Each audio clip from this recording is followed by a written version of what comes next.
Hey everybody, it's FL799. We'll have a chat about the Kel-Tec RFB tonight, and I'll just give you my thoughts on the platform and if it's right for you. Just a little background. Let's see. I've got lots of years of experience with FALs and M1As, AR-10s. I've got a Colt 901 Mark, G3s, HK91 platform PTRs. So pretty much own all of the 308 battle rifles, civilian battle rifles on the market. And this one caught my eye when it was in development. I guess it was back in 2012 or so. And really caught my attention. So I was following the development, the early sale, some of the feedback and issues that they've had with these. And around 2017, I saw one in a local shop, and I'm like, all right, well, it's time to jump in.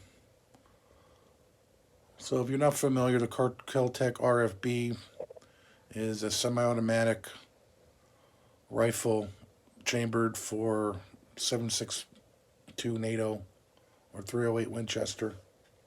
It takes FAL magazines. It operates via a tipping bolt, which was very smart on George Killigren's part when he designed this. And he is a very talented designer, there's no question about it.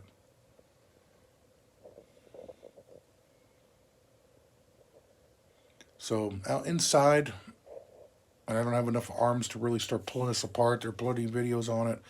But believe it or not, it's a very conventional receiver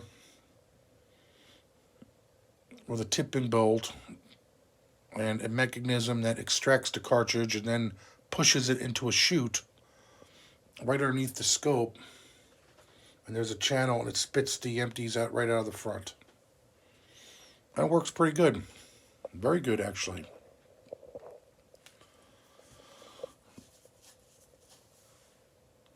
My experiences at the range, once I got everything sorted out and I understood and learned the system and the platform, is it's reasonably accurate. I mean, being a bullpup design, it will never be a tech driver like a tuned M1A or a very well built AR-10 platform, but it's a little more accurate than you would think.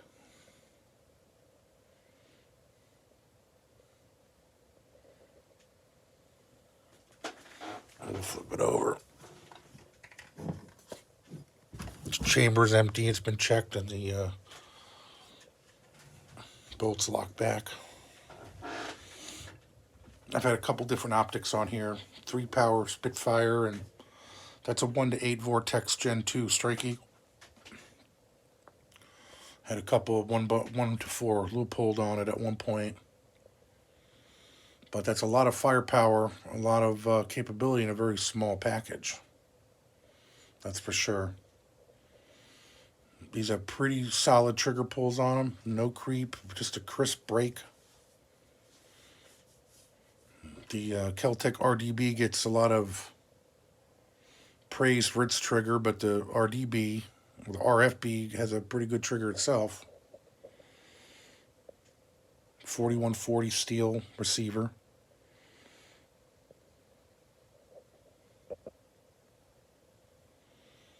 So I will say the first time at the range, boy, I had trouble with this thing.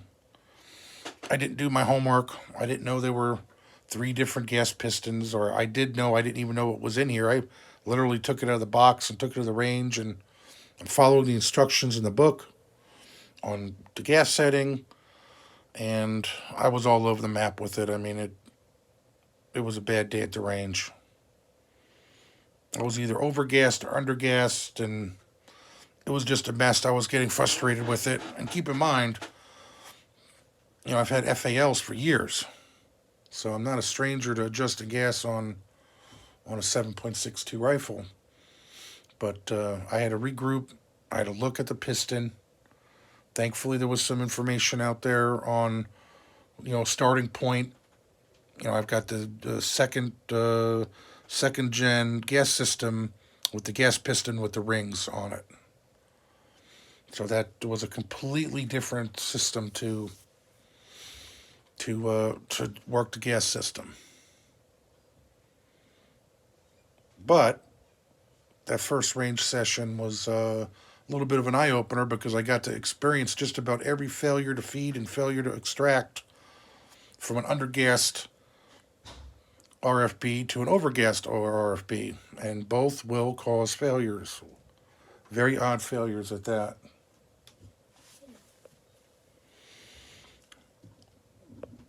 So it took a little time to regroup, take the RFB apart, clean it, oil it properly, get familiarized with the gas system, and then go back to the range with a fresh head.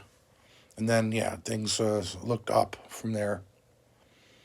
Now, having said that, the adjustable gas systems are a good thing and they can be a bad thing. And if you shoot the exact same type of ammo all the time and you adjust the gas system properly, you're fine. But if you like jumping around, it takes quite a few rounds of expensive ammunition to really dial in that gas system. And it's definitely not a rifle that you want to use your leftover, loose rounds in. Absolutely not. Save those for your AR-10 or your M1A or G3. This won't tolerate it. So I tend to just shoot surplus 7.62 NATO. I've got a bunch of the old Portuguese stuff and German, what else? South African, and then PMC. And all those seem to work fine on the same gas setting.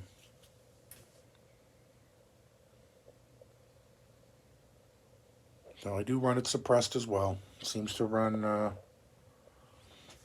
fine. I run a rugged razor on here. That's where the adjustable gas system starts to make sense.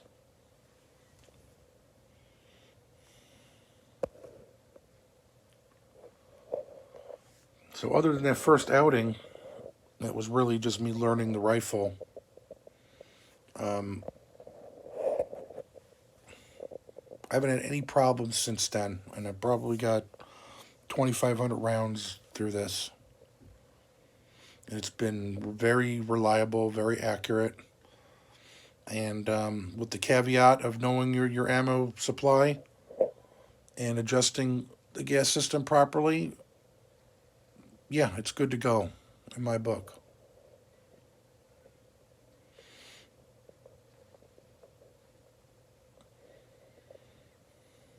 Now, could they have improved a couple things? I think so. I mean, it's only recently that they've got a more modern railed front end.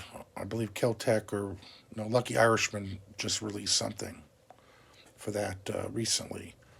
I'll look into it. I mean, I just added that pick rail. That didn't come with it. That's a Kel-Tec part. There's really no place to mount lights. I see sometimes people drill into the handguard and add a pick rail to add a light or accessories to it. It's very stingy in that regard.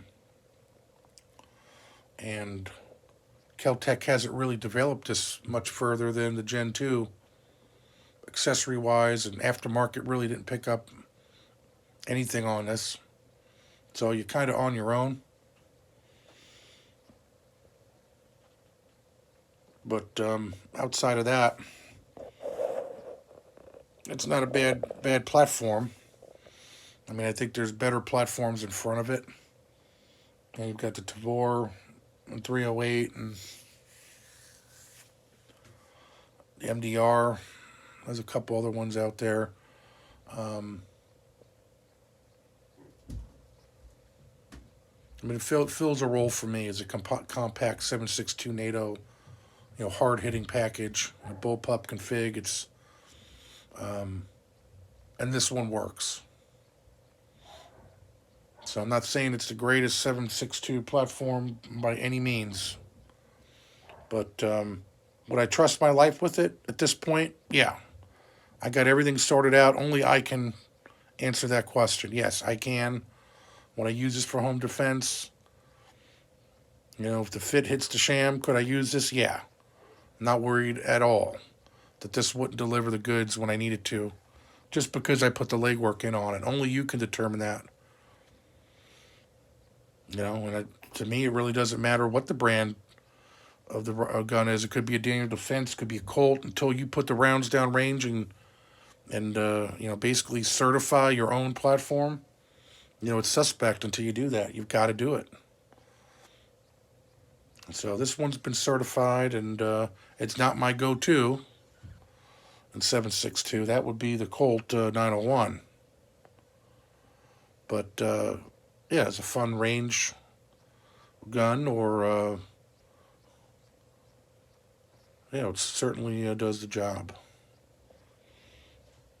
Now, having said that, I think George Kellegran is a genius, and we'll do a video on the RDB and the KSG at some point. You can see the development of doing a smart thing here, using a tilting bolt system with the FAL magazine. Very smart. The FAL was also a tilting bolt design as well. Very intelligent. The Pro Mags, I think they're Pro Mag. The polymer ones work very well in the RFB. That's just a military metal FAL magazine in there now. But there's a lot of videos out there, people having trouble. It's all gas system related. And I do believe there's a 1 to 200 round break-in on this.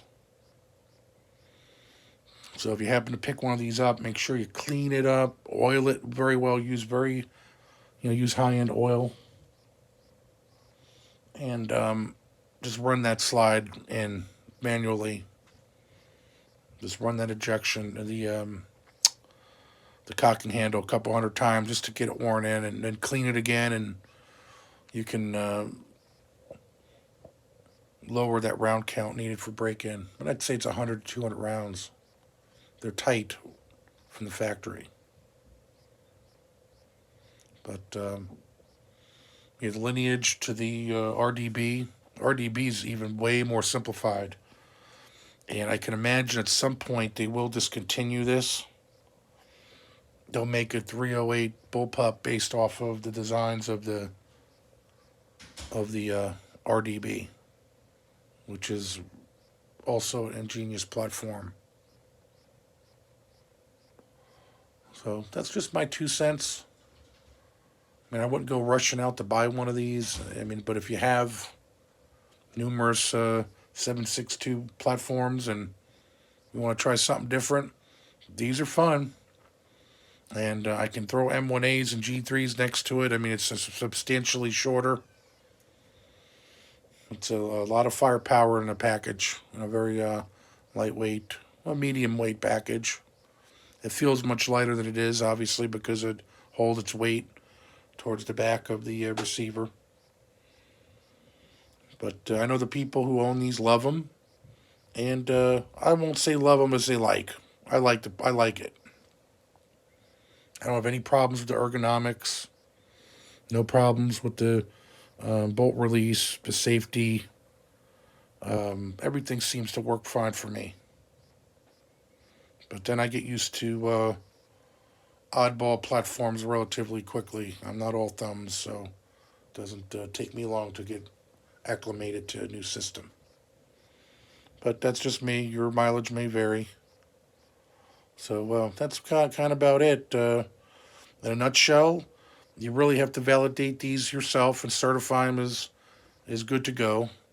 And, just to get your confidence level up with them. And believe me, if this wasn't delivering the goods, it wouldn't even be here, and I wouldn't even be putting it on camera. It'd be long gone. So it's earned its spot. It's earned its place. And, I'm pleased with it. So hope you enjoyed the video and have a great day.